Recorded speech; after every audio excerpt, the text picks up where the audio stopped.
Sueharu poured a glass of wine over Shun because he felt that Shun had insulted Kuroha. Shun said that he actually had a bad feeling when he saw Sueharu come in with trash. He also called Sueharu trash. Hearing this, Tetsuhiko got angry and almost hit Shun. Kuroha tried to stop Tetsuhiko from going too far, and Sueharu immediately intervened to hold him back. Tetsuhiko said that there was no way he could stay silent if his friend was being insulted by Shun. Shun then called his subordinates to report to the police, claiming there was a troublemaker in his office. After that, Shun left but asked them to stay there.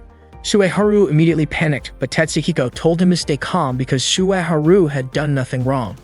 He also asked everyone to testify that nothing had happened in the room, and regarding the spilled wine, Tetsuhiko requested that they all confirm it was Shun who spilled it. Sueharu, Shirakusa, and Maria agreed to this plan, but Kuroha did not. Kuroha felt that giving false testimony was going too far, especially since Sueharu's chance to return to the entertainment world would become even harder. Shun might exaggerate the facts, and it would also be more difficult if Sueharu tried to join another agency. Suddenly, Soichiro, Shirakusa's father, arrived with Shun. Soichiro is a representative from Kotsuka Pharmaceutical, the company sponsoring the advertisement. Shirakusa just learned that the client for the commercial was her own father. Soichiro had not seen Sueharu in a long time, so he asked them to explain what had actually happened earlier. After hearing everything, Soichiro understood the situation between them and Shun. Kuroha said that everything was Shun's fault because Sueharu had to do what he did to defend himself. Shirakusa said she believed Sueharu did the right thing as a human being, so no matter what the law said, she would continue to support him. She mentioned that harm was not only physical, but words could also be sharp weapons, and Shun had hurt them with his words, while Sueharu only intended to protect them all. Maria added that all their friends supported Sueharu and wanted to close the matter, but Shun obviously could not accept that. Shun claimed that he was the victim in the whole incident. Hearing this, Tetsuhiko was eager to hit him, but Sueharu immediately stopped him. Maria suggested that they hold an advertising contest. According to Maria, if Shun reported Sueharu to the police, Sueharu would never get into the agency, which wouldn't benefit anyone. So Maria proposed that they compete by making commercials. If Shun won, Sueharu would have to join the agency and follow his orders, but if Sueharu won, Shun would not be allowed to report him to the police, and even if Sueharu joined another agency, Shun would have no right to interfere. Shun agreed to Maria's proposal. Maria then asked Soichiro for permission to create two versions of the commercial, one for the agency and one for Sueharu. Soichiro agreed because he thought it would create a hot topic. Sueharu agreed to participate. Maria said they would release both commercials on one website and let the public vote. Whoever got the most votes would be the winner. Kuroha said Sueharu had almost no chance to win because he was doing it all by himself. Maria said that using the Ultramarine channel was a great idea for hosting the commercials. She then called it the Ultramarine Alliance, and with those members, she was confident they could compete. The competition would start next week and last 3 days. The shorter the time, the harder it would be for the agency to choose a production team, which should balance things out between the two sides. Maria asked Soichiro to provide a production team for Sueharu and his friends so that the contest could be considered fair. Sueharu then asked if Maria would appear in the commercial with him, but Maria chose to appear in the agency's commercial instead because she wanted to show the progress she had made over 6 years. Sueharu really counted on Maria's popularity, especially since his future was at stake. He even got down on his knees to beg Maria. Tetsuhiko and Shirakusa were surprised by why Sueharu had to act that way. On the way home, Sueharu asked Maria if she was sure she didn't want to quit the agency if he won, even though she once said she wanted to be saved. Maria expressed her gratitude and quietly decided to add something later. The next day, the Ultramarine Alliance meeting began. This time, the topic was about a commercial contest, where the product to be advertised was a sports drink soon to hit the market. The target audience was young people, so the client requested the ad to emphasize the vibe of youthfulness. Tetsuhiko then asked Shirakusa to explain what the first step they needed to take was. Shirakusa was very confident they would win if the plan she had spent the whole night working on came to life. Maria's childhood had been very bleak. She hated everyone except her older sister, who always protected her. When her sister graduated from middle school, Maria and her sister ran away from home together. Unfortunately, Maria's sister, who had excellent grades, couldn't continue her education because she had to work hard to support and raise Maria. Maria deeply hated anything that hurt her sister, and she also resented herself for being powerless and just a burden. One day, Maria was recruited by the CEO of the agency, Hardy Nina. At that time, Maria hoped she could ease her sister's burden, so she decided to join the agency. That's where she met Sueharu. When they first met, Sueharu asked why Maria always looked so gloomy. Young Maria said she wasn't destined to live like Sueharu, who seemed blessed, and that no matter what she did, it felt pointless. Young Sueharu told her that she hadn't tried with all her might yet. Maria kept making excuses, so Sueharu bumped his forehead against hers to make her realize she had to give her all because, in his opinion, Maria had talent. She was smarter than him and had great intuition. However, when it came to acting, Sueharu wasn't going to lose to her. Hearing that, Maria stood up with determination and promised to try her best and fight until she could catch up to Sueharu. She asked if he would wait for her until then. According to Maria, Sueharu's sparkle had saved her from the darkness she was in. But one day, Sueharu suddenly left and said he wouldn't act anymore. Maria certainly hadn't expected him to make that decision, and it made her very sad. Even though she was standing on a glamorous stage, it felt lonely when she was alone, and she still felt trapped in darkness.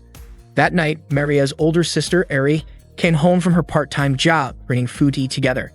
Maria asked Eri to stop working part-time and just enjoy her college life. Eri was already very grateful for the help with her tuition. On the day of the commercial contest, Maria had initially told Eri not to watch, but Eri really wanted to see it. Eri thought the concept of the commercial was common but good. Maria explained that the agency had decided to rely on famous stars with great visuals. That was how the strong fought. Eri wanted to see Sueharu's commercial, but Maria held her back for a moment. After taking a deep breath, she allowed Eri to play Sueharu's ad. The commercial started with Tetsuhiko inviting Sueharu to enjoy his youth during high school, but Sueharu said his life wasn't exciting.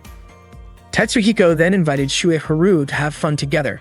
They made a banner for the Aquamarine Alliance Club inviting Shirakusa and Kuroha to join.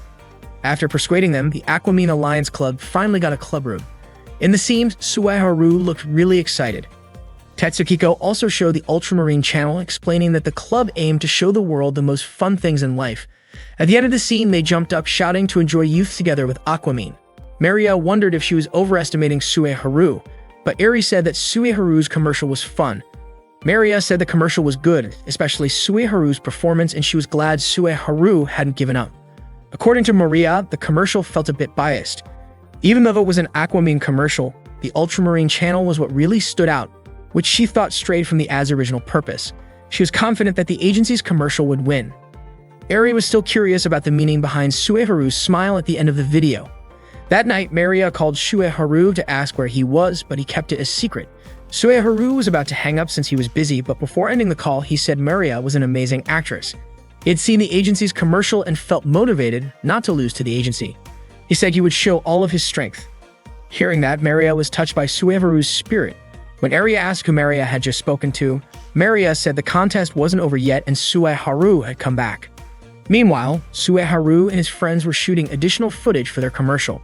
He asked Kuroha and Shirakusa if they were doing okay. Shirakusa said she felt excited and never imagined she'd get to act alongside Sueharu. The scene they were filming showed a frustrated teenager attempting suicide. The video was paired with a song delivering a message to young people. The purpose of this follow-up commercial was to highlight just how valuable everyday life is, building on the message from the previous ad. Eri mentioned how amazing Sueharu's ability to switch characters was. It made her heart race. Maria said she couldn't do something like that, but she still felt like she could catch up to Sueharu's skills. This meant she no longer felt lonely, because Sueharu was already at the destination she wanted to reach. Maria even cried, moved by the moment. The next day, Sueharu and his friends raised a toast to celebrate their win in the commercial contest. They had won by more than double the points of the runner-up. Sueharu was happy because now he could eat as much as he wanted. Kuroha worried he might be overeating, but Tetsuhiko said they should just let him be since his diet was officially over. Sueharu joked that the Ultramarine Alliance was really just about having fun. Suddenly, Shirakusa got a message from her father saying he was waiting for Tetsuhiko at the front gate. Tetsuhiko went to meet Suchuru in a car. He handed over an orientation note for the Ultramarine Alliance's future plans. Suchuru said he had looked into Tetsuhiko's background and asked if he was planning to use the Alliance as a way to get revenge on Hardy Shun, Tetsuhiko's father. Suchuru also suspected that the reason Tetsuhiko was getting close to Sueharu was because Sueharu was the top star at the agency owned by Shun, whom Tetsuhiko hated.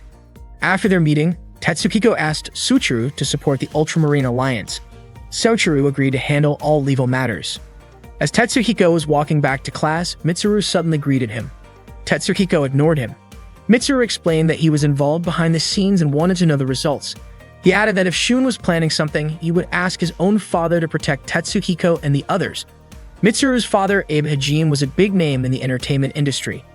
Tetsuhiko was surprised because he didn't see how Mitsuru would benefit from that. It turned out Mitsuru just wanted to watch Sueharu's moves more closely. Tetsuhiko then asked what Mitsuru wanted to ask him. Mitsuru asked for Tetsuhiko's opinion on the ranking of the top contenders. According to Mitsuru, the clear winners were Sueharu and Shirakusa, since their popularity was soaring.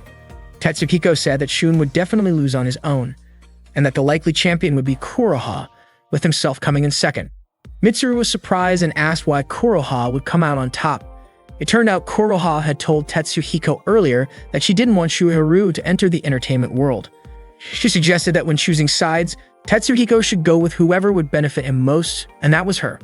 Tetsuhiko said he wanted Sueharu to join his plan, so he decided to side with Kuroha. To make sure their goals didn't clash, Kuroha asked what Tetsuhiko's true objective was. She guessed that he had enemies in the entertainment industry and suspected that was why he was friends with Sueharu. Tetsuhiko asked how she could tell. Kuroha said she had just been guessing based on his motives so far. Then Tetsuhiko opened up, saying the agency director, Shun, was trash, and admitted he had a complicated relationship with him. Kuroha planned to pretend she had lost her memory. Even though it was a bit dishonest, she thought it was the best option. She believed that if she lost her memory, Sueharu would definitely come to save her. If she could get closer to him again over time, it might help heal Sueharu's trauma. Tetsuhiko asked Kuroha if she was really sure about going through with what she planned. Kuroha replied that it wasn't about being sure or unsure. She just had to do it. If Sueharu was going to meet with the agency's CEO, then she intended to go along. She believed that Sueharu hated it even more when someone close to him was insulted. So if the CEO really was the kind of person Tetsuhiko described, terrible person, then he would surely insult Kuroha. If that happened, Sueharu would never return to being active in the entertainment world. After sharing this, Tetsuhiko told Mitsuru that somehow Sueharu had returned to normal, even though he had been very afraid of Kuroha ever since she rejected his feelings. Meanwhile, Shirakusa, who had been in a strong position before, was now back to even ground. So from any perspective, it was clear that Kuroha was the real winner, and Mitsuru agreed with that. Tetsuhiko said that there was no need to explain why he came in second place, especially considering the emergence of the Ultramarine Alliance. Mitsuru called it an amazing development. Then Tetsuhiko mentioned that there was one other person who gained a lot from all this, Maria. It turned out Maria had decided to transfer to the same school as Sueharu, which shocked both Kuroha and Shirakusa. They both asked Sueharu what was going on. Maria said it was Sueharu who wanted her there, but Sueharu said that Maria was the one who asked to be saved from the CEO.